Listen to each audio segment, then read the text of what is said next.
예수 나의 기쁨 그 무엇과 비길 수 없네. 내가 구한 명예 내가 구한 재물 진정한 만족 줄 수 없네. 예수 나의 기쁨 그 무엇과 비길 수 없네.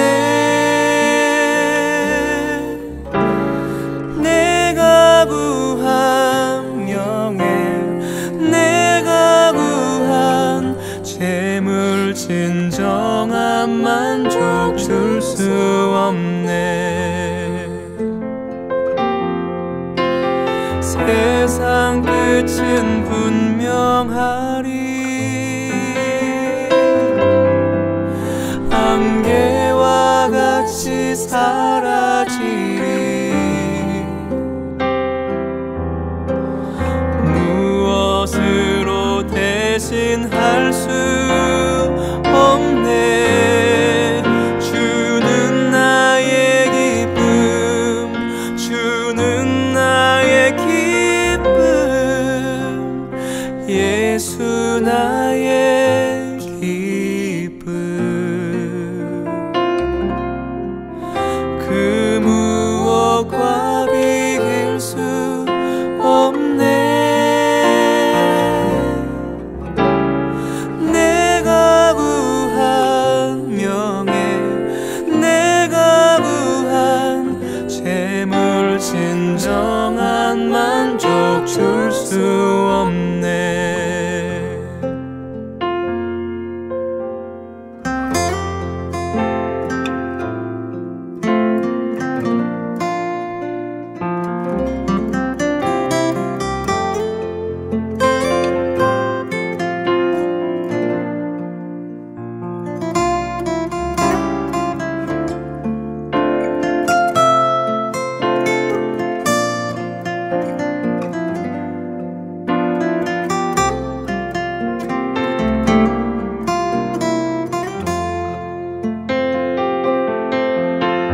세상 끝은 분명하리. 안개와 같이 사라지리. 무엇으로 대신할 수 없네. 주는 나의 기쁨 주는 나의 기쁨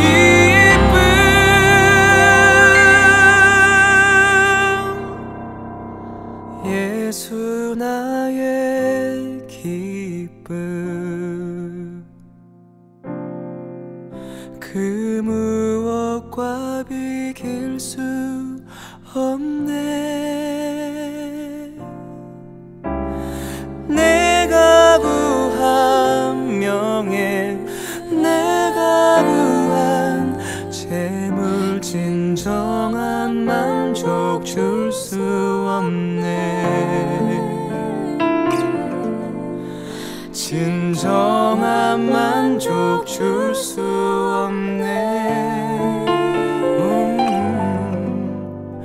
진정한 만족 줄 수 없네.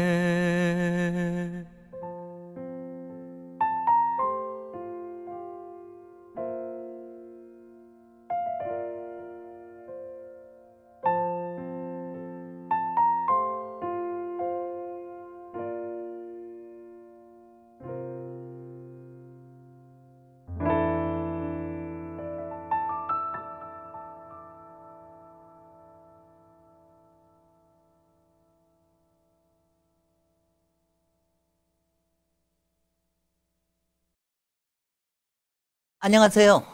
D17 열린공감TV와 촛불행동연대가 마련한 특별기획 대담입니다. 저는 진행을 맡은 김진애입니다. 저랑 같이 네. 대담을 같이 이끌어 주시는 김민웅 촛불연대 네, 정확히 행동. 얘기하면 개혁과 전환 촛불행동연대 거기 위원장을 맡고 있습니다. 예. 네. 예, 여기서 반갑습니다. 해주시니까 오늘의 특별 네. 손님은요. 여러분들 너무 좋아하시는 심리학자 김태형 소장님이십니다. 여러분들 다스베이다나 또 다른 여러 유튜브에서 그동안 대선 주자들의 심리 분석을 많이 한 걸 여러분들 많이 보셨을 거예요. 저도 여러 번 봤습니다. 그래서 오늘 특별히 모시고 오늘 이재명의 대한민국과 윤석열의 대한민국이 어떻게 다를지 이거에 대해서 김태형의 정곡 예측을 해주시겠습니다. 김태형 소장님이십니다. 안녕하십니까. 네. 반갑습니다. 반갑습니다. 네. 잠깐 한 30초 정도 네. 자기소개 해주시죠. 네, 저는 뭐 재야심리학자라고 할 수 있겠습니다.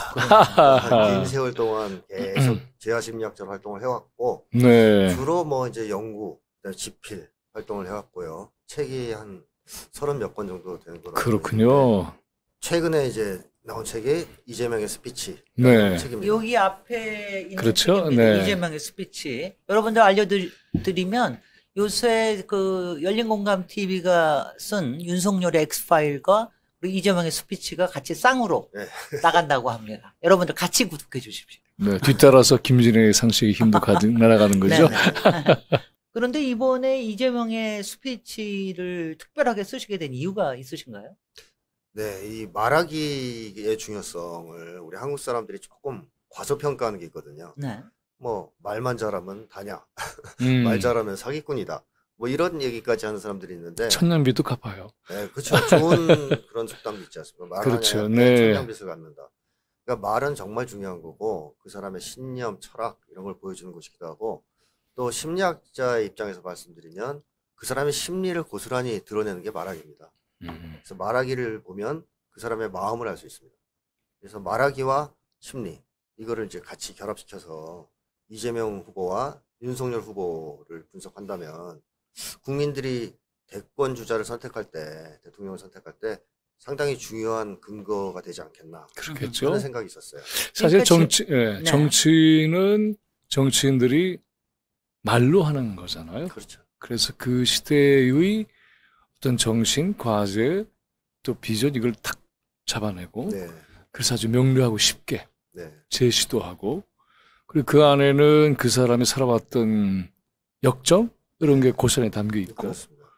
말투 또 태도 이게 네. 전부 다 담겨 있으니까 네, 그걸 깊이 주목하는 건 상당히 중요하다고 봐요. 네, 네, 네. 그런 점에서 이제 첫 번째 주제로 제가 질문을 드리면 네.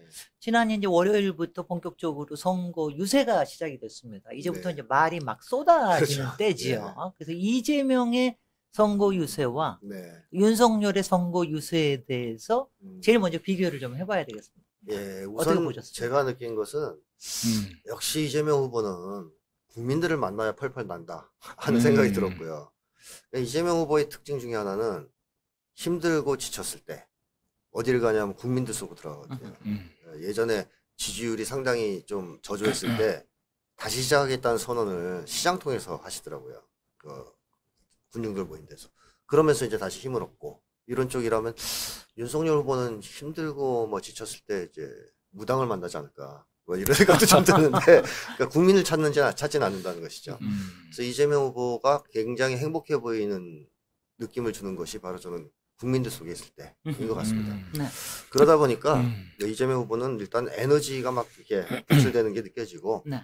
그 다음에 긍정의 메시지들을 많이 던지잖아요. 희망, 그 다음에 미래, 정책 이런 것들을 좀 많이 설명한다면 이제 윤석열 후보는 어쨌든 국민들 속에 들어가서 자기 지지자들한테 환호를 받다 보니까 이 대통령 뽕이라고 보통 얘기를 하던데 유세뽕이라고 그럽니다. 유세뽕이라고 네, 그러니까 네.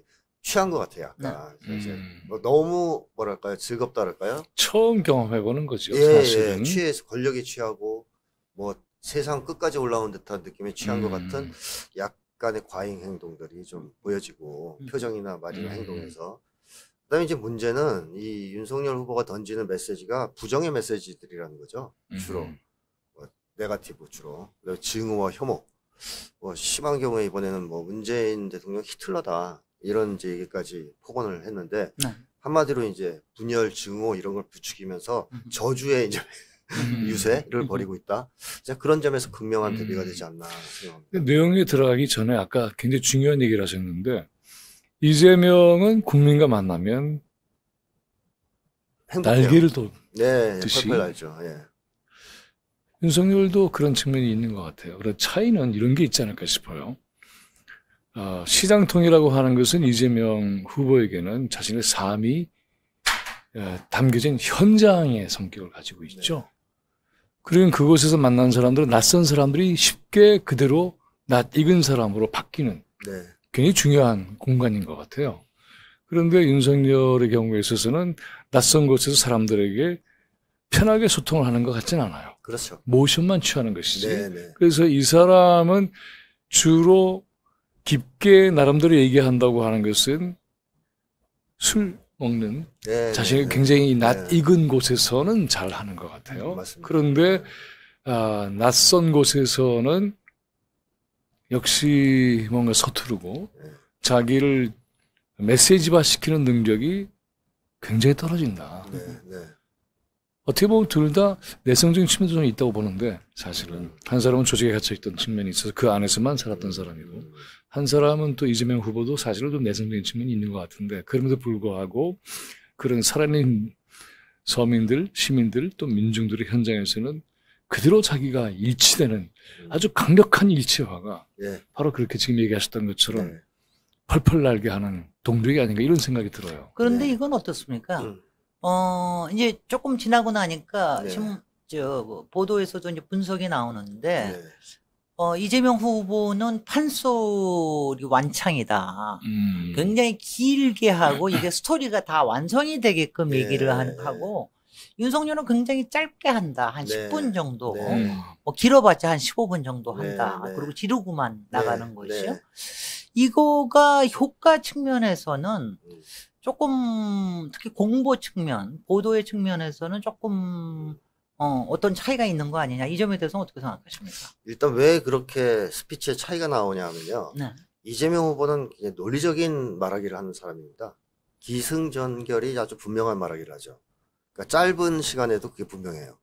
그래서 듣다 보면 이제 논리적이다 이런 느낌이 나오는 거고 그 기승전결을 정확하게 구조를 맞춰서 얘기를 하려면 최소한의 시간이 요구되지 않겠습니까? 네. 그러다 보니까 이제 시간을 조금 이제 길게 가져가는 측면이 있고요. 윤석열 후보의 이제 말하기 특징은 병렬식 말하기라고 제가 이 책에서 얘기를 했는데 백렬식. 옆으로 나열하는 거예요. 음. 논리적 연관이 별로 없이. 뭐 예를 들면 우리 옛날 동요 중에 원숭이 엉덩이는 빨개, 빨가면 사과 이렇게 나가는 동요가 있어요. 그러니까 이거는 논리적 연관이 없죠. 그냥 연상에 따라서 나가는 겁니다. 빨가니까 사과고 사과는 맛있으니까 바나나고 뭐 이런 네. 식으로. 윤석열 후보의 말하기가 마치 그런 식으로 논리적 연관 없이 막 산만하게 술 먹었을 때 나오는 거예요. 맞습니다. 이게 사람들하고 사담할 때 나오는 네. 말하기죠. 근데 공적인 장소나 공적인 말하기에서도 그렇게 하거든요. 그러니까 논리성이 별로 없다는 얘기고요. 이럴 경우에 길게 말할 수가 없어요. 뭐 이제 써서 올려놓고 읽으면 좀 길게 할 수 있겠죠. 그건 남이 써주는 거니까. 네. 그러나 본인이 즉흥적으로 할 때는 길게 말할 수 있는 능력이 없습니다, 일단. 그러니까 이제 윤석열 후보는 어쨌든 말하기를 통해서 자기 내용을 전달할 수는 없으니까 자기 지지자들 앞에서 이제 혐오와 선동 뭐 아니면 뭐 이제 막 어퍼컷 뭐 이런 걸 통해서 유세를 끌고 가는 거고 이재명 후보는 정말 자기 이웃 형제들을 만났으니까 너무 기쁘고 반갑고 행복하니까 메시지를 정확하게 전달하고 싶어 하니까 말하기가 조금 길어지는 거죠. 그 다음에 또 제가 관찰한 거는, 보통은 이제 유세장에는 보통 포디움을 잘 안 둬요. 이게 그 연설대를 잘 안 두고 네. 바로 얘기를 하고 앞에 나가서 하고 뭐 이러는데 네. 윤석열은 처음부터 포디움을 딱 준비를 해놨더라고요. 그리고 네. 원고까지 막 바람에 날려가는 원고까지 그 위에다 두고 네. 그래서 정말 준비한다고 겁나는 모양이다 그랬는데 조금 보니까 그러니까 하루 이틀 지나고 나서 한 지난 주말 정도 지난 금요일 정도부터는 이제 그거 없이 현장에서 즉흥적으로 내지르는 게 그렇게 많더군요. 네. 그러니까 그 아까 얘기하는 문재인이 뭐 히틀러다, 네. 파시스트다 이런 것도 그냥 거기서 내지르는 말에서 나온 것 네, 네, 네. 같아요. 근데 제가 그거 좀 여쭤봐요. 그게 정말 즉흥적으로 나온 그러니까 준비되지 않은 말을 그렇게 하는 걸까요? 정말. 윤석열 후보가 그런 정도 실력은 없기 때문에 나름 준비했을 텐데요. 네. 이 즉흥적 말하기의 위험성은 속마음이 다 드러난다는 거죠. 네. 특히 이제 대중들이 환호하고 자기도 감정적으로 고양되기 때문에 자기도 모르게 속마음이 튀어나갑니다. 네. 근데 이제 윤석열이 즉흥 연설을 하면서부터 막말을 쏟아내기 시작하지 않습니까? 혐오의 말들을 쏟아내고 그거는 그 사람이 원래 그런 심리를 가지고 있었다. 이걸 보여주는 거죠. 이런 측면도 한번 좀 고민을 해봐야 될 것 같아요. 저는 이제 과거에 미국에서 부시가 했던 방식, 또 트럼프가 했던 방식, 네. 그리고 윤석열의 방식이 상당히 비교되는 그러한 대상이 되고 있죠. 방금 얘기했던 것처럼 이재명 후보는 논리적인 언어를 구사한다. 그런데 사실 이재명 후보가 가슴을 치는 그런 어법도 상당히 뛰어나게 구사를 하죠. 네. 네. 감성적 언어도 아주 뛰어나죠. 그렇죠. 제가 이제 최근에 조금 안도를 했던 건 뭐냐 하면 굉장히 정제되고 논리적인 언어에 치중하다 보니까 뒤흔드는 방식의 어떤 이 네. 포효라고 할까? 예. 그게 약화된 측면이 좀 있었던 것 그렇습니다. 같아요. 그런데 네. 최근에는 다시 쏟아내기 시작해요. 거리에서. 그래서 네. 그건 굉장히 반갑다라는 생각이 네, 들고 네.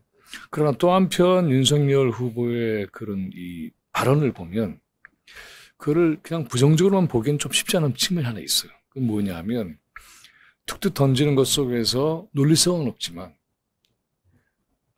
듣는 대중들이 또 그쪽으로 친화력 있는 사람들이 마저 하는 식으로 받아들일 수 있는 언어들도 많이 쏟아내고 있거든요.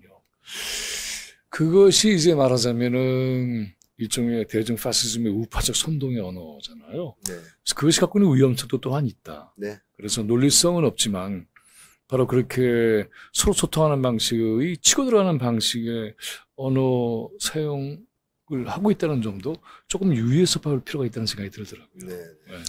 그 점에서 제가 조금만 더 여쭤보면 특히 이제 아무래도 보도나 이런 효과를 잘 아실 테니까 제가 조금 이제 짧지만 지르고 하는 게 장면도 많이 만들어냅니다. 그게 무슨 어퍼컷 세레머니나 이런 것처럼 네. 장면이 확실하고 지르는 게 메시지가 확실하니까 현장에서도 선동할 뿐만이 아니라 영상에서도 선동을 해서 본인 위주의 지지자들한테는 엄청나게 열광하는 이런 효과가 있거든요. 그건 확실한 것 같습니다. 그러니까 일종의 극우적 카리스마의 모습으로 자기를 지금 만들어 가고 있는 거죠. 아니, 그걸 이제 그걸 네. 만들어가는 거 확실한데, 그래서 그건 나름대로 상당히 효과적으로 하고 있는 것 같은데, 그게 실제적으로 지금 마지막에 이렇게 우리가 할 때는 중도층, 사실 마음을 아직 결정을 하지 못하는 중도층에 어필을 하는 게 상당히 중요하다는 그런 얘기를 많이 하잖아요. 그게 마이너스가 되지는 않을까요? 그러니까 그런 교수에서는 결국은 실패할 거예요. 그러니까 이제 지금 얘기 들었던 거는 그러한 구적 성향의 카리스마를 발현하는 쪽으로 이동하고 있는 거죠. 그리고 본인이 갖고 있는 그러한 내용물도 그렇고. 그래서 네. 방금 얘기했던 것처럼 상당히 좀 이렇게 충동적이고 또 어떻게 보면 굉장히 불쾌하고 네. 그런 것을 이제 그걸 듣고 있는 사람들의 분노를 같이 만나게 하면서 하니까 혐오적인 반응이 네. 나오는 네. 것인데 이게 이제 열광하게 되면 네. 그걸 그쪽으로 더 갈 거예요. 네. 그러다 보면 이제 상당히 많은 문제가 순식간에 드러나는 그럴 수 있습니다. 그런 한계에 네. 네. 직면할 거라고 저는 봐요. 그래서 이거는 실패하고 있다고 봐요. 잠시 자기를 변화시켜서 그런 형태로 어떤 건달 카리스마잖아요. 네, 그렇습니다. 근데 네. 거기에 만족하는 사람들이 분명히 있어요. 네. 그래서 야 괜찮네. 그리고 이제 뭐 한번 딱 마음 먹으면 하겠어. 뭐 이런 식의 느낌을 주는데 상당히 한계가 있죠. 그리고 그렇습니다. 그것은 이제 네. 70, 80대를 지나서 오늘날 21세기인데 그걸 받아들일 수 있는 그러한 시대적 감정은 이미 지난 거죠. 그렇지 않습니까? 맞습니다. 저도 네. 그렇게 생각합니다. 이제 네. 만약에 이런 식으로 계속 연설을 할 때 중도층 확장 효과는 없을 거라고 봅니다. 네. 자기 지지층들은 좋아하겠죠. 뭐 그 사람들이 어떤 경우에도 좋아하고 욕을 하면 할수록 어떻게 보면 대리만족을 느낄 수도 있고 카타르시스를 느낄 수도 있는데 중도층 사람들이 그런 걸 봤을 때는 아, 저 사람 안 되겠네 하는 생각으로 오히려 역효과를 불러일으킬 가능성이 있습니다. 그 다음에 또 제가 면밀하게 관찰한 게, 저는 이제 평소에 윤석열의 화법이 검사 화법과 피의자 화법을 오간다고 막 얘기를 하거든요. 막 다그치다가 그다음에 자기가 공격을 당하면 또 이제 그걸 찌그러지고. 감추는 거. 네.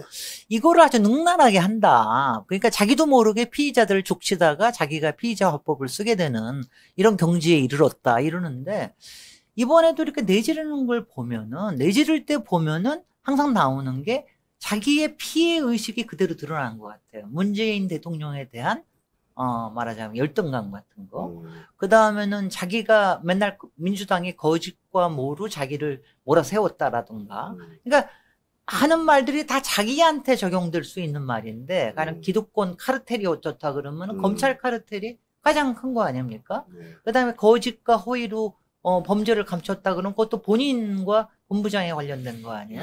그 다음에 무슨 압박을 받았다, 억압을 받았다 하는 거는 자기는 검찰총장으로서 권력을 썼는데 문재인 대통령에 대한 트라우마가 거기 있는 것 같다. 이런 피해자가 의식이 아주 밑바탕에 깔려 있는 게 아닌가 하는 이런 생각이 들었는데 이거 저만이 아닙니까? 근데 그걸 받아서 네. 추가로 해서 전 그 얘기를 듣고 싶은 게 뭐냐 하면 네.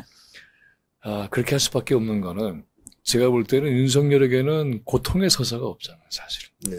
인간적으로 성장을 하면서 구수했다고 하는 것 외에는 그 열등감을 가중시킨 사건이 없고 그래서 피해 코스프레라고 일종의 그렇게 해야만 자기 정당성이 확보되니까 그렇게 한다고 보여져요.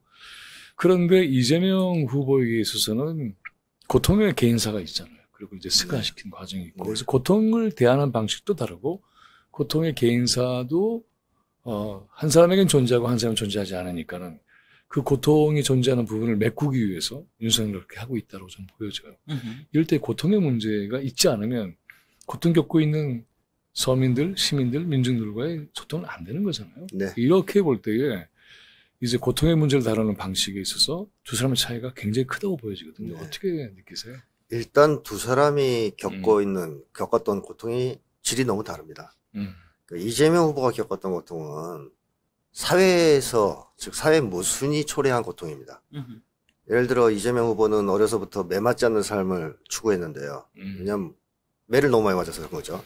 근데 그 매를 때린 사람들은 선생님이나 공장에 있던 관리자거든요. 그러니까 부모님이 때린 게 아니에요, 집에서. 그렇죠. 이건 내용이 상당히 중요한 건데 부모님은 사랑을 충분히 줬고 대체로 사회에 나가서 맞은 겁니다. 그 이유는 가난해서. 이건 구조적인 모순에서 나오는 고통이었어요. 그렇죠. 그래서 승화가 되는 그렇게 거고요. 생긴 폭력에 맞서왔던. 그렇죠. 그러니까 거죠? 이제 그건 자기 고통을 승화시키기 유리하거든요. 그러니까 사회적 모순에 의해서 고통이 생긴 거니까 승화에 성공한다면 그 고통이 자기만의 고통이 아닌 걸 아는 거죠. 모두의 고통이다. 그렇기 때문에 이제 다른 사람의 고통도 소중하게 대할 수 있는 사람이 되는 건데. 그래서 폭력에 대해서 굉장히 민감하고. 그렇죠. 거기에 맞서는 것을 네네. 감수하고. 예, 인간의 권리가 침해되는 거에서 굉장히 민감하신 거죠. 그렇죠. 예. 근데 윤석열 후보는 밖에서는 순탄하게 살았어요. 뭐 사실 엘리트 가정에서 태어나서.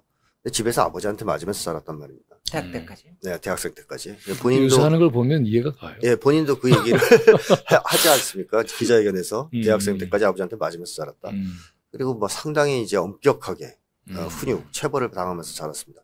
이거는 사회적 모순에 의한 고통도 물론 뭐 억지로 연결시키면 어느 정도 있겠지만 개인적 고통이거든요.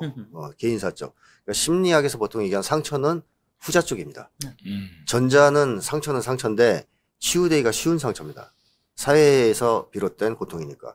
이거는 그냥 가족관계에서 시작된 고통이기 때문에 윤석열 후보는 이 고통을 해결을 못했어요, 전혀. 이재명 후보는 이걸 승화시켰지만 그 고통이 그대로 남아서 세상에 대한 분노, 또 두려움, 그 다음에 아까 말씀하신 뭐 열등감 이런 거로 가슴속에 그대로 차 있는 거죠. 그 말씀을 들어보니까 네. 그래서 폭력과 맞서면서 그 폭력을 내쏟는 권위를 치고 들어가는 게 이재명의 모습이라고 한다면 네. 이거는 이제 아버지의 권위와 맞선 거잖아요. 네. 근데 맞서지도 못했어요. 그렇죠. 그러다 보니까는 자신이 권위가 되는 방법밖에 없는 거니까. 네네네. 그래서 자기가 바로 그 자리에 올라가게 된 순간에 굉장히 폭력적 권위로 네. 자기를 만들어가는 그런 길로 빠진 게 아닌가 하는 생각이 들어요. 네. 그걸 제가 이제 계속 윤석열 후보를 분석하면서 권위주의적 성격자라고 얘기한 겁니다.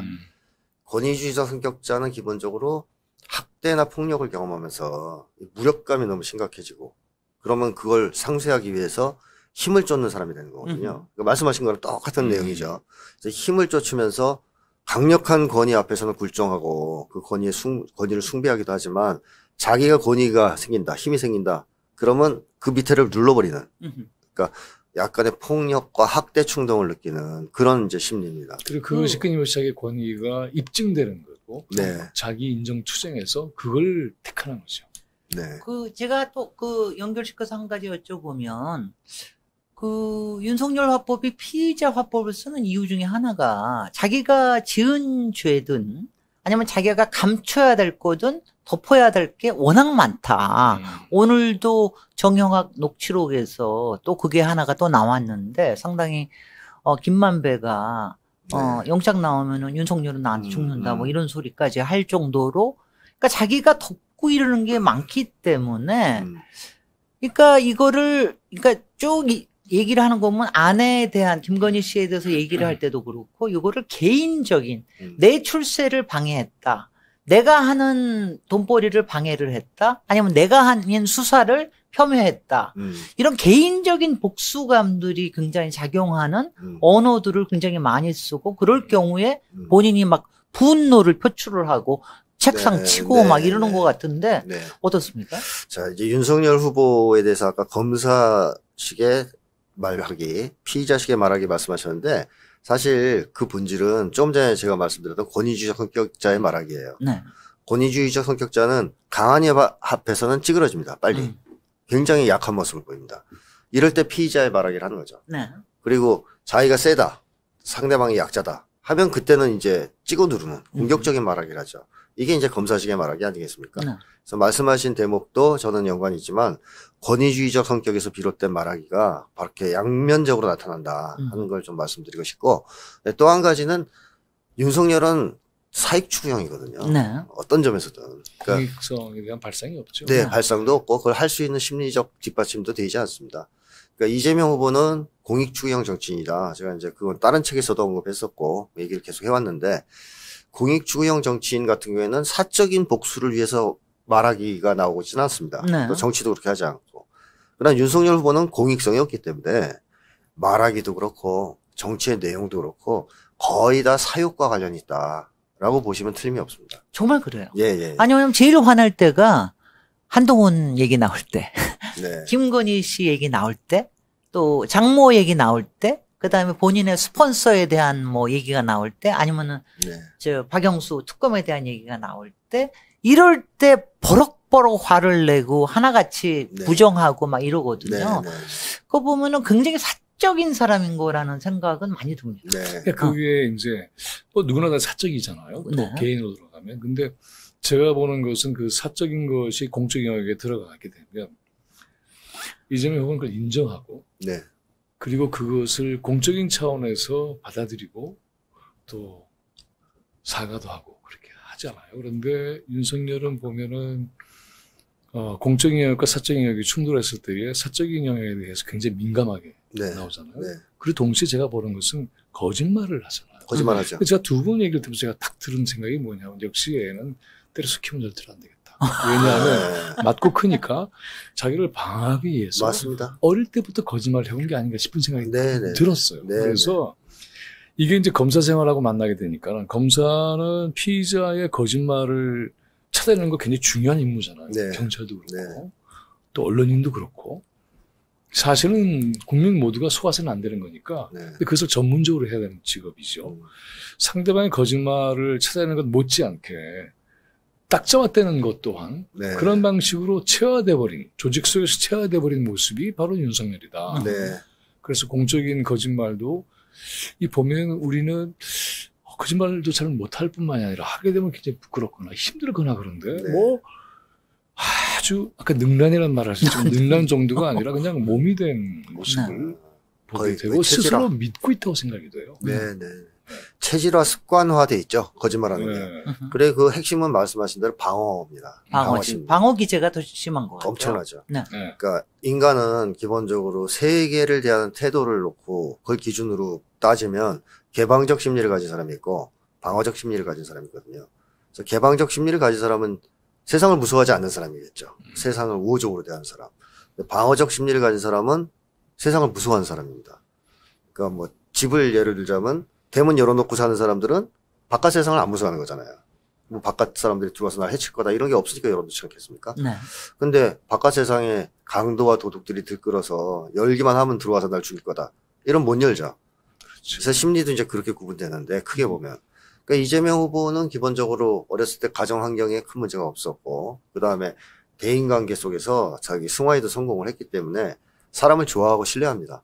그러니까 열어놓는 거죠. 활짝 열어요. 그래서 아주 솔직하게 자기를 드러내고 또 밖에서 어떤 얘기가 들어와도 굉장히 열린 마음으로 그걸 이제 받아들이죠. 근데 반면에 윤석열 후보는 바깥 세상을 너무 무서워하고 인간을 무서워하는 사람이기 때문에 신뢰도 못하고 일단은 무서워하는 거죠. 바깥에서 오는 공격이나 이런 걸. 그래서 들어오면 굉장히 무섭죠. 본인이. 그러다가 그 임계점에 도달해서 방어막이 깨질 것 같은 상황이 온다. 자기를 방어했던 게. 그럴 때 흥분하는 겁니다. 네. 버락버락 하면서. 그리고 완전히 깨지잖아요. 균형이 깨지는 거죠. 네, 팍 깨지면 완전히 의기소침해져서 전의를 상실해버립니다.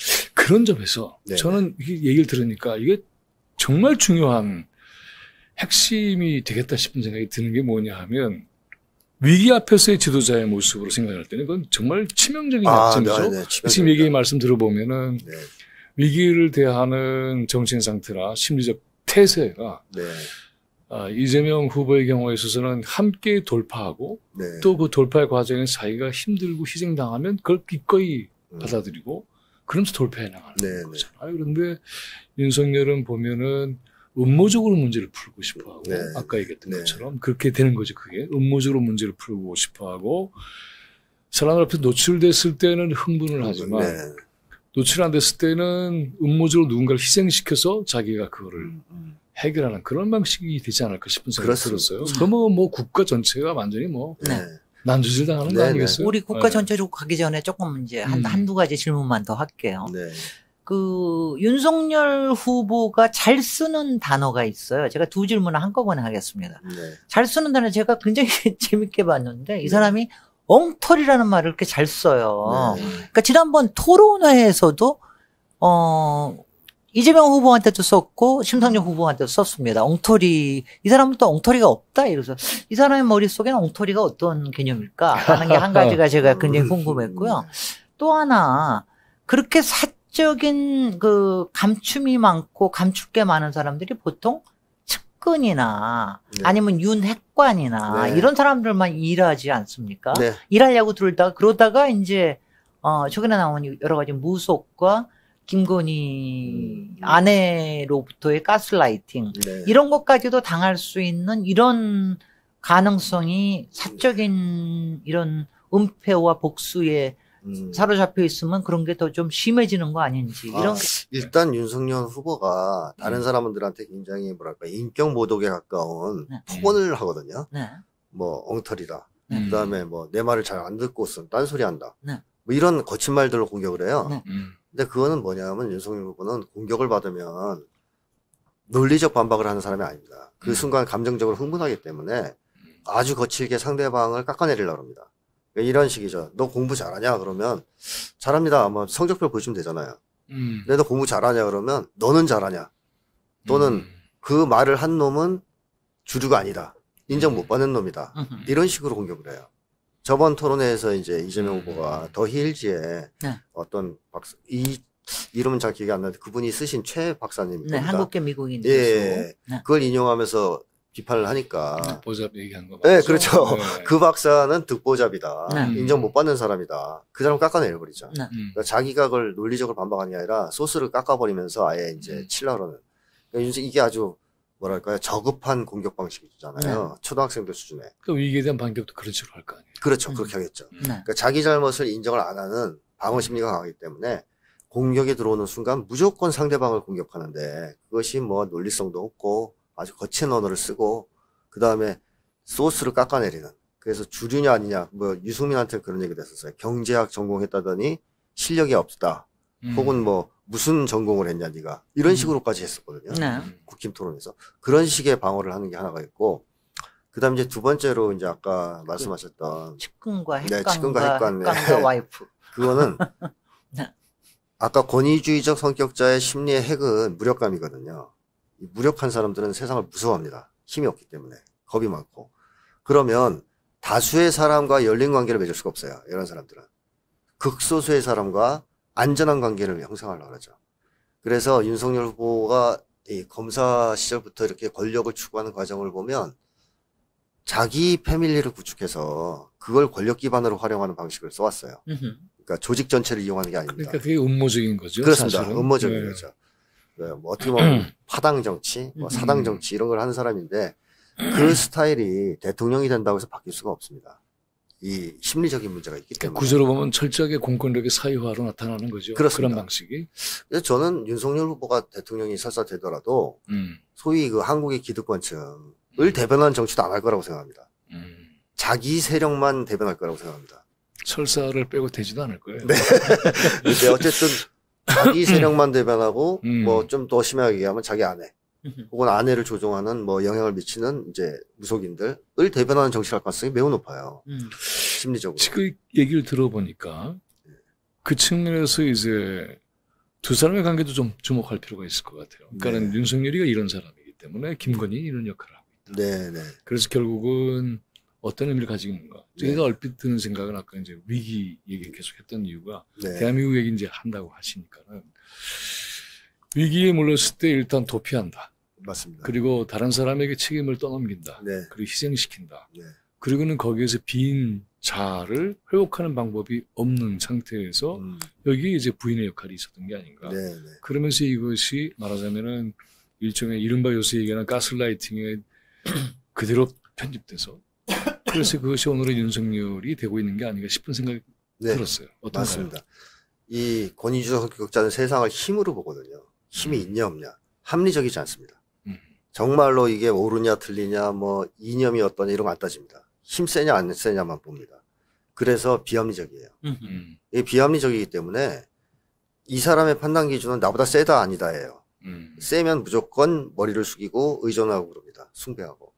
그래서 이제 김건희 씨와 윤석열 후보의 관계를 보면 뭐 얼핏 보면 문제 남자가 힘이 셀 것 같지만 남녀 관계가 또 그렇지 않지 않습니까? 예, 여성이 더 셀 수도 있어요. 예를 들면 훨씬 여성이 더 세요. 더 세요.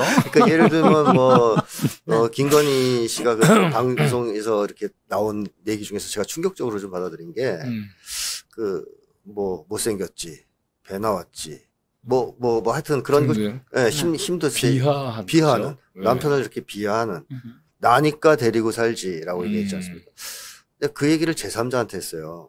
이렇게 무의식 중에 통화하는 과정에서. 그렇다면 평상시에 김건희 씨가 그런 인식을 갖고 있다는 것이고. 그렇죠. 그렇다면 그 얘기가 윤석열 후보와의 관계에서 표출될 겁니다. 네. 네, 농담식으로라도. 네. 내가 나니까 널 데리고 살지. 나같이 젊고 이쁜 여자가 너같이 못생긴 남자를 누가 데리고 살아. 자, 이거를 이제 농담으로 뚝 던지면 가벼운 잽이니까, 그리고 농담 같으니까 화를 못 내죠. 근데 그걸 연속적으로 계속 당했을 것 같거든요. 오랜 기간. 제가 그래서 가스라이팅 얘기를 한 겁니다. 그렇게 되면 심리적으로 상당히 위축되고. 위축돼요. 예, 열등감 생기고. 네. 아, 이 여성이 날 버리면 나는 이제 혼자 살아야 되나. 세상 아무도 날 거들떠 주지 않을 것 같은데. 이런 두려움이 생기면서 의존 관계, 또는 지배 종속 관계까지 갈 수 있어요. 심리적으로는. 근데 저는 김건희 씨가 이제 그런 식의 윤석열 후보를 조종자로서의 관계를 맺어왔던 것이 아니냐. 저는 그렇게 생각합니다. 네. 그리고 이제 김건희 씨나 이제 윤석열 씨도 이제 어쨌든. 잠깐 뒤에 지금 붙이면 정말 그렇게 권력이 되면 정말 위험한 거죠. 아, 예, 위험하죠. 그렇죠. 예, 그러니까 저 대통령이 윤석열이 아니라 실질적으로는 김건희 씨가 될 그렇기 때문에 내가 정권을 잡으면 말이 아주 자연스럽게 나왔던 거죠. 그렇습니다. 그것도 무의식의 편이죠. 내가 뭐 하면 어떻게 하겠다. 내가 정권 잡으면 어떻게 하겠다. 내가 되면 어딜 가만 안 두겠다. 그리고 그동안 대통령이라고 당신은 대통령이 돼야만 내 옆에 있을 수 있어라고 끊임없이 세뇌를 시켜온 것 같아요. 그렇습니다. 네. 그렇습니다. 그거를 거기에 네. 술사들을 여러 가지 이제 써가면서. 네, 네. 네. 그러니까 권력력의 크기는 그러니까는 그 배우자가 더 클 것 같아요. 네, 맞습니다. 오히려 저는 그렇게 봅니다. 네. 그래서 대통령이 되려고 하는 이유 중에 하나는 배우자에게 버림받지 않기 위해 될 수도 있다라는 거죠. 내면에 깊이 들어가 보면. 이제 윤석열 후보는 이제 그렇고, 김건희 씨도 근데 심리가 건강한 사람은 아닌 것 같고, 분석을 해봤을 때. 그래서 무속에 의존하거든요. 그런 사람일수록. 그러니까 불안이 심하거나, 그렇죠. 죄책감이 많거나, 이런 사람들이 무속에 많이 의존하거든요. 점도 보고. 네. 그러니까 김건희 씨도 그런 점에서 이제 무속 의존도가 있단 말이에요. 상당 부분. 그리고 이게 윤석열 후보한테는 당연히 영향을 줄 거고. 음. 그래서 국민들 중에는 일부는 이 무당들이 국가를 운영하는 세상이 되는 거 아니냐. 이런 얘기까지 나오는데, 너무 뭐 근거 없는 말도 안 되는 그런 흑색 선전은 아니고, 네. 어느 정도의 근거가 있다. 저는. 네. 글쎄 말이에요. 근데 선관위가 말이죠. 이 개혁과 전환 촛불행동연대에서 강화문 내거리 걸었던 청와대를 굿당으로 만들 수 없다. 이거 허용할 수 없다라고 나왔어요. 그래서 이 참 세상에 이런 선거 관리가 어디 있어. 네. 네. 국민들의 우려를 표시하는 것까지 정치 기본권에 속하는 것인데 네. 이런 식의 선거 관리는 안 되는 거죠. 그리고 아무 아무튼 근거가 없는 게 아니지 않습니까? 그렇죠. 쭉 네. 드러난 네. 것으로 유추하면 나름대로 그럴 가능성이 있다는 게 확인됐으니까. 네. 그리고 아까 위기 말씀을 하셨는데. 아니, 이제 위기 얘기하니까 제가 이제, 그러니까 이제 이런 이재명과 이런 윤석열이 과연 어떤 대한민국을 만들 것이냐. 지금 사실 대한민국 그러면은 지금 당장 코로나 위기도 있지만 경제에서 여러 가지, 특히 대외에서 받는 여러 가지 압력들이 굉장히 있고, 그 다음에, 이른바 지금 이제 정계의, 조금 구도는 지금 현재로서는 여대 야소죠. 그러니까 만약 윤석열이 대통령이 된다 하더라도 180여석의 야당을 이끌고 나가야 되는 이런 판인데, 그리고 이제 북한에서는 미사일 쏘고, 뭐 대북하고는 여러 가지. 근데 이제 윤석열은 엄청나게, 반중, 여러 가지 반중, 문재인 대통령과 반대되는 이런 이미지로 계속해서 하고 있는데, 이럴 때, 만약 윤석열의 대한민국은 저는 위기에 대응하는 정도가 아니라 위기를 만들 것 같아서 지금 더 걱정을 그 하는데. 가정은 이제 그 네. 분명히 저는 하고 싶은 게 아까 네. 설사의 얘기도 있고 네. 방법론적 가정에 불과합니다. 네. 저 이렇게 네. 얘기하고 싶어요. 그렇게 네. 얘기하고 얘기하고 있어요. 얘기합시다. 네. 네. 네. 그래야만 될 것 같아요. 그렇게 네. 해서 얘기한다 네. 그러면 지금 이제 뭐 요 측면에서 뭐 이거는 먼저 음. 김민흥 교수님이 열어주시는 게 좋을 것 같아요. 네. 저는 이재명 후보 같은 경우에는 위기에 대응하는, 그리고 위기를 이미 예측하고 있어서 위기에 어떻게 해야 된다라고 하는 본인의 포지션이 상당히 있는데, 저는 윤석열 후보 같은 경우에는 만약 대통령이 된다 그러면 본인 자신이 위기가 될 것 같다. 위기를 만들어낼 것 같다. 본인의 리스크를, 대통령 리스크를 만들 것 같다. 이게 제일 큰 위기 아닐까 이런 생각이 드는데 어떻게 정말 중요한 보십니까? 얘기인 것 같은데요. 네. 그렇게 되는 까닭은 네. 우리가 쭉 아까 심리 분석을 하면서 제가 더 깊게 확인하게 된 건 뭐냐 하면, 이제 김정 소장님 얘기를 들어보면 시야가 자기에게 이제 집중되는 네. 거잖아요. 그런데 위기라고 하는 것은 총체적인 시각이 없으면 절대로 극복하지 못하는 거잖아요. 그러니까는 의지가 있거나 또는 그만한 경험이 있다 하더라도 경험이 모든 걸 대신해 주는 건 아니니까 이론도 있어야 되고, 그리고는 이 세상의 많은 변화에 대해서 스스로 적극적으로 노출해야 되는 거잖아요. 네. 근데 지금 이 심리 분석의 발전 과정을 보면은 그런 경험도 없고 그런 의지도 없고, 네. 그렇게 되면은 위기라고 하는 것은 총체적 시각이 음. 우선 제일 중요하죠. 네. 근데 이런 총체적 시각 자체가 없으니까 네. 상당히 위험한 거죠. 그 단적인 예가 방송 토론에서 R200이라든가 텍소노미에 대한 얘기를 했을 때에 모를 수 있어요. 네. 그걸 묻기도 했으니까 그것까지는 저는 봐줄 수 있다고 생각을 해요. 근데 그 질문이 세계 전체의 변화에 대한 총체적 위기인식과 관련된 거잖아요. 네. 그걸 모르면 부끄러워해야 되는데 네. 모르는 게 자랑도 아니고 전혀 그렇지 않거든요. 네. 그러니까 더 위험하다고 느끼는 건 뭐냐면 총체적인 인식의 필요성 자체를 자각하지 못하고 있는 네, 생각이 네, 드는 네. 거죠. 그런 삶을 살아온 적이 없었던 사람이죠. 네. 그리고 심리적 시야의 넓이도 말씀하셨듯이 대단히 협소합니다. 그러니까 사람들이 보통 왜 이제 심리학에서는 심리 치료가 중요한가 이런 얘기를 할 때 저는 심리 치료가 돼야 시야가 넓어져요. 그러니까 심리 치료가 안 돼서 자기 심리적 고통이 있으면 자기 고통에만 집중하거든요. 사람들이. 뭐 예를 들면 지금 대담이 아무리 좋은 내용이라도 갑자기 배가 막 아프면 옆 사람 얘기가 잘 안 들어옵니다. 자기가 너무 아프니까. 그래서 자기 고통이 크고 개인적인 문제가 심각할수록 시야가 좁아집니다. 그게 해결된 사람은 시야가 넓어지고 그런 점에서 이제 식견의 문제와 더불어서 이런 심리적 제한성도 있기 때문에 윤석열 후보는 식견이 넓을 수가 없다. 일단 넓게 볼 수 없다. 오로지 자기를 중심으로 생각할 것이다. 라고 봅니다. 위기도.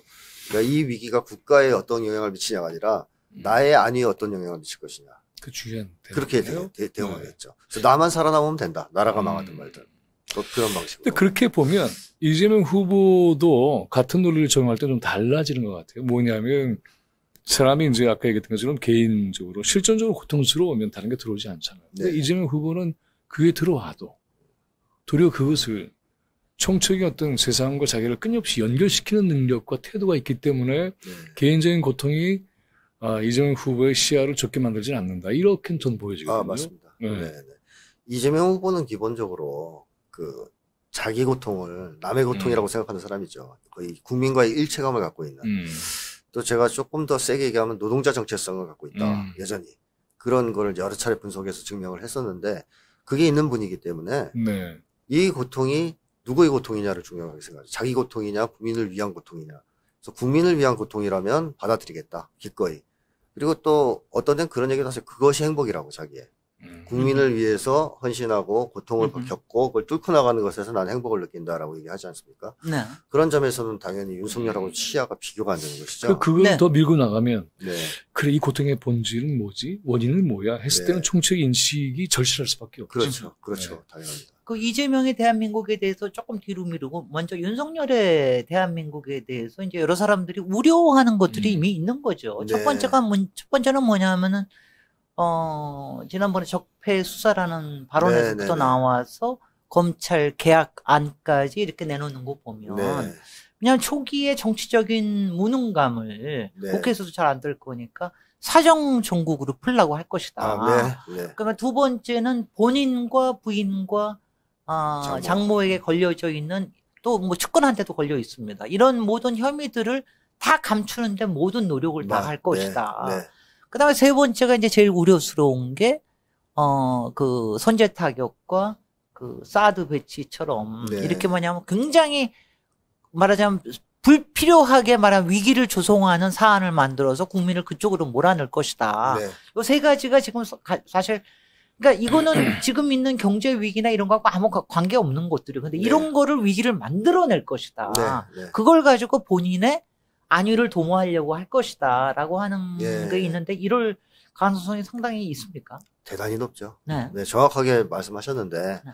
저도 윤석열 후보가 만약에 설마 이제 된다면 가장 큰 문제점으로 방법론적인 가정. 네. 방법론적인 가정을 했을 때 일단은 포갑의 정치를 할 것이다. 그리고 두 번째는 부정부패가 극심할 것이다. 내로남불에 의한. 그다음에 세 번째로는 평화를 깨고 전쟁 위기를 고조시킬 것이다. 그걸 전 꼭 얘기하고 싶은 세 가지를. 첫 번째로 왜 윤석열 후보가 포갑의 정치를 할 수밖에 없냐면 권위주의적 성격자가 힘이 없으면 괜찮습니다. 차라리. 왜냐하면 그냥 밑에 있는 사람으로서 윗사람한테 비굴하게 머리만 주워내면서 사니까. 근데 올라가면 올라갈수록 위험해져요. 그러니까 사실 본인이 문재인 대통령을 히틀러라고 이제 얘기를 했지만 히틀러하고 가장 유사한 공통점을 가진 사람이 윤석열 후보예요. 그렇죠. 네, 열등감으로부터 출발해서 네, 네. 권력욕이 있는. 네, 일단 어릴 네. 때 히틀러도 아버지한테 맞으면서 자란 네. 사람이죠. 네. 그래서 권위주의 성격자입니다. 히틀러도. 이 사람이 권력을 잡기 전에는 세상에 큰 피해를 끼치지 않았습니다. 네. 잡고 나니까 아주 어마어마한 이제 인류에게 폭력적 권위 체제가 네. 됐고 거기다 국가는 또 폭력을 정당하게 쓸 수 있는 그러한 수단을 제공해 주니까 제공했죠. 그대로 네, 맞아가지고. 그리고 그거를 가동시키기 위해서 혐오 대상을 정확하게 유태인으로 정했고. 맞습니다. 그러니까 이제 윤석열 후보도 올라가서 대통령이 설사됐다. 그러면 자기가 제일 높은 거예요. 자기 밑에 다 내려다보는 사람이에요. 그러면 그 누구의 눈치도 볼 필요 없고 그 누구도 존중할 이유가 없는 겁니다. 이번에 KTX에서 발을 올렸듯이 그냥 다 내려다보는 거야. 자기는 그래도 된 사람이고. 발이 아니라 구두발이. 네, 구두발. 그래서 네. 그게 이제 이제 김정선 얘기를 하나로 좀 압축해 본다면 공포 정치라고 얘기할 수 있고 그렇게 될 겁니다. 공포 정치로 고통스러워하는 사람들을 보면서 즐거워하는 세디즘의 심리가 작동을 해서 사람들의 고통이 자기의 권력을 입증하는 것으로 착각하는.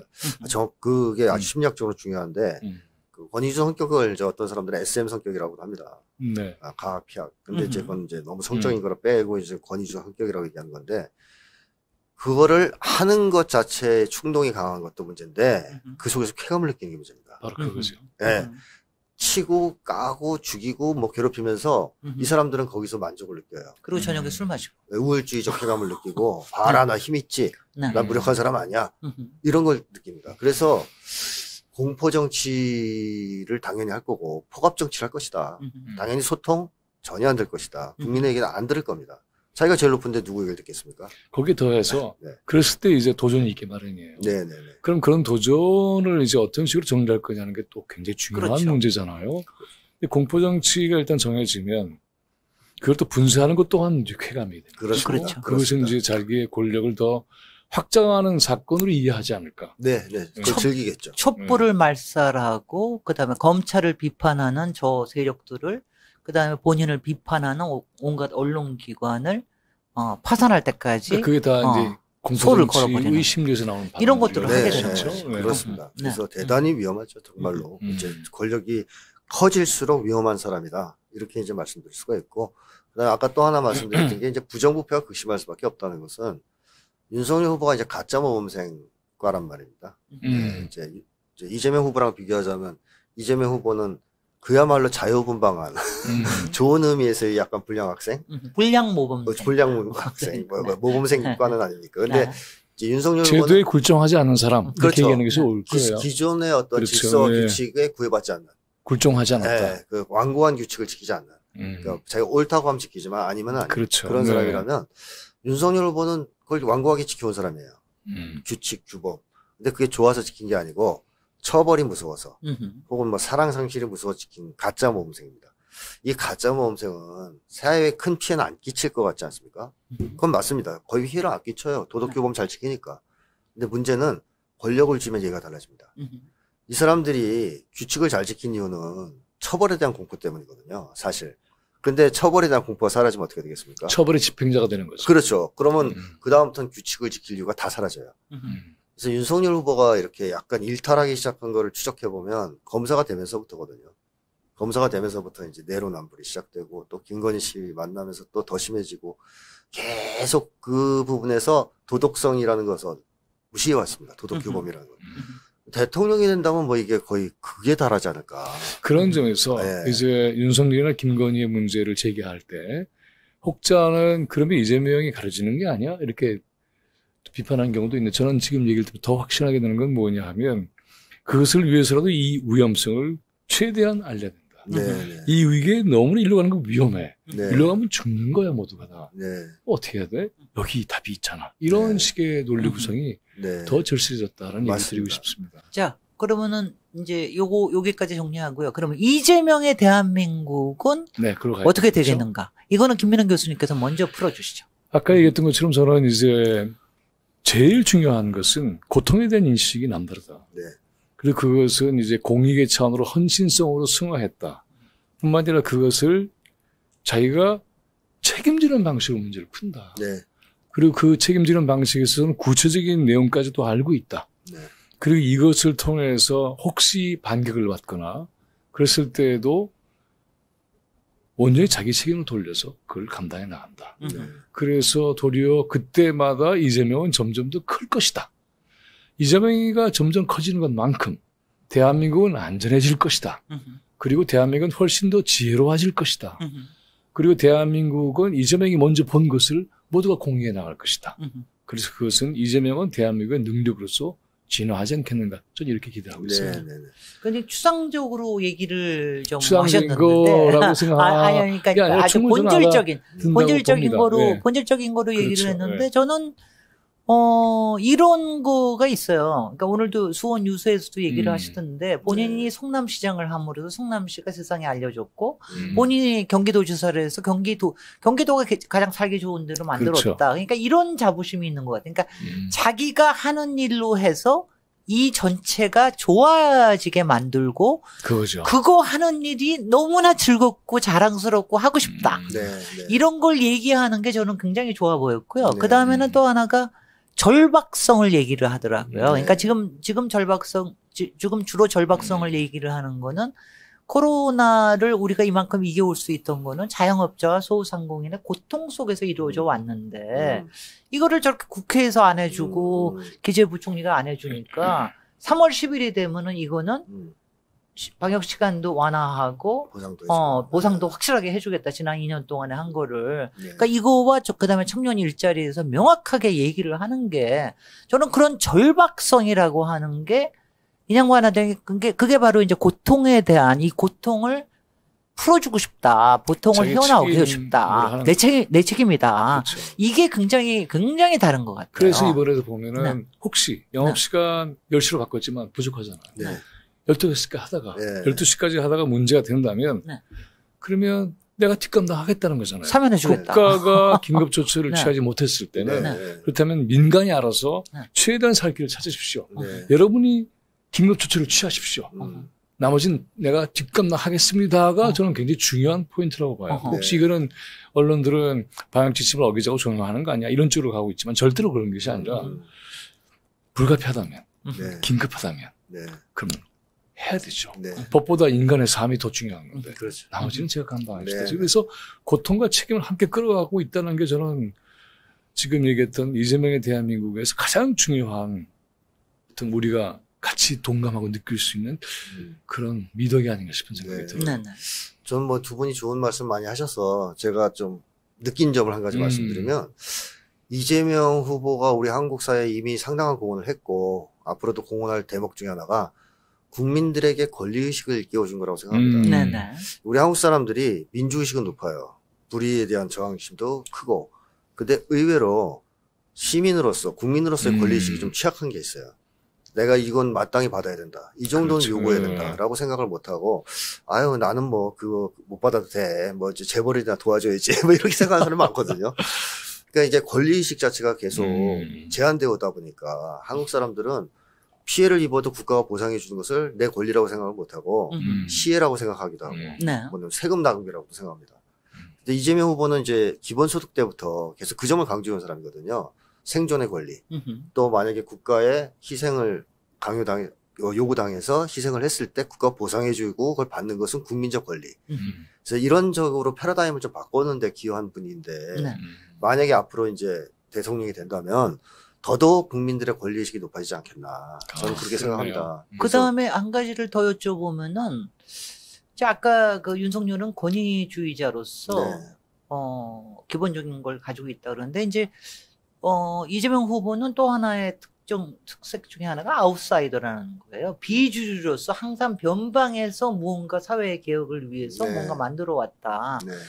근데 이제 그런 사람이 대통령이 됐을 때 기대하는 바가 사실은 이제 노무현 대통령에 대해서 우리가 반칙과 특혜가 없는 세상, 또 네. 상식이 통하는 세상을 기대했는데 사실 못한 부분도 상당히 많지 않습니까? 네. 그런데 지금 같은 경우에는 오히려 윤석열이 속해 있는 이 기득권 카르텔을 어떻게 하든지 깨고 이거를 보편적인 권리를 좀 더 넓히는 네. 그리고 국민의 권리를 좀 더 넓히는 이런 방향으로서의 국민의 기대감이 상당히 높지 않겠습니까? 아, 그럼요. 거기에 대한 기대가 이제 대단하죠. 네. 근데 사실 이재명 후보 1인에 대한 기대와 네. 이 민주당에 대한 기대는 상당한 괴리감이 있는 것 같고요. 현재 네. 너무 네. 이제 좀 뒷받침이 안 되다 보니까. 네. 전 이재명 후보의 최대 강점이 뭐냐면 자기가 국민의 한 사람, 즉 국민과의 일체감, 심지어는 노동자 정체성을 가진 사람이라는 거죠. 그러니까 윤석열 후보는 국민들이 굶어 죽든 말든 상관없습니다. 자기 잘 먹고 잘 살고 있기 때문에. 해고 프로그램까지 내놓은 예, 상황이니까. 그렇죠. 해고 프로까지. 네. 나왔죠. 저는 루이 14세 비슷해질 것 같아요. 예, 근데 이재명 후보는 본인이 노동자라고 생각하는 사람이에요. 그 국민이라고 생각하는 거죠. 그래서 저는 그런 점에서 아웃사이더라는 표현도 굉장히 잘못된 표현일 수 있다고 봅니다. 아하. 정치권, 주류 정치권에서는 아웃사이더지만 절대 다수 국민의 입장에서 보면 이재용만큼 인사이더가 없는 거예요. 그렇죠. 자기의 편이. 그래서 이재명 후보는 자기가 지금 이걸 절박하게 해내지 못하면 자기 부모 형제들이 다 어렵게 살아요, 지금. 그러니까 주변 사람들 다 잘 사는 사람이 아니지 않습니까? 형님들 노동자고, 뭐, 주변 사람 다 노동자고, 친구도 노동자입니다. 이 사람들의 삶은 여전히 암흑 속에 있을 거다. 그래서 저는 굉장히 그런 얘기가 인상적인데, 나는 거기를 탈출했지만, 나의 부모 형제, 나의 이웃, 친구들은 여전히 그 삶을 살고 있다. 이걸 잊을 수 있을 사람이 아니거든요. 그렇다면 이재명 후보의 최대 강점은 뭐냐. 혼자서 모든 걸 다 할 수는 없겠지만 국민들을 배신할 사람은 아니고 국민들이 요구하면 어떻게든 해내려고 할 사람이다. 그러니까 이제 국민들의 이 힘과 노력이 바로 세상을 바꾸는 에너지를 연결되는 통로가 이재명 아니냐 저는 그렇게 생각합니다. 바로 그 점에서 이제 우리가 이제 마무리 좀 해야 되는 상황이 됐으니까는 이런 얘기를 덧붙여서 좀 정리를 해보고 싶어요. 그러니까는 이 시민들의 권리를 최대 넓혔을 뿐만이 아니라 이 변화를 가져오는 건 시민 여러분들입니다라고 최근에 이제 연설에서는 굉장히 중요하게 그것을 얘기를 하죠. 그래서 권리가 있다는 것뿐만이 아니라 이 권리를 만들어내는 것의 주인공은 여러분들입니다라고 얘기를 하고 동시에 이 이재명 후보에게는 특정 종교를 표현하는 것은 아니고 아주 깊은 종교성이 저는 있다고 보는 이유가 뭐냐 하면 저를 도구로 써주십시오. 그거 굉장히 중요한 종교성이라고 봐요. 굉장히 좋은 말이죠. 이 도구는 쓰다가 버려질 수도 있어요. 사실은. 그것도 다 감당하겠다. 그렇죠. 그래서 지도자의 위치와 모습까지도 저는 바꿔내고 있다고 봐요. 네, 맞습니다. 그러니까는 권위의 어떤 정상에 가 있는 것이 아니라 여러분이 따로 짓밟을 수도 있습니다. 또 쓰다가 버릴 수도 있습니다.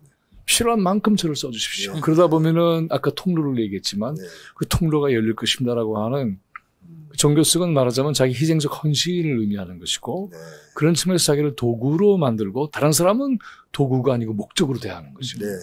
저는 이런 점이 굉장히 훌륭하다. 네, 훌륭합니다. 네, 그 점에 대해서 대통령을 머슴이라고 지키자고 했죠.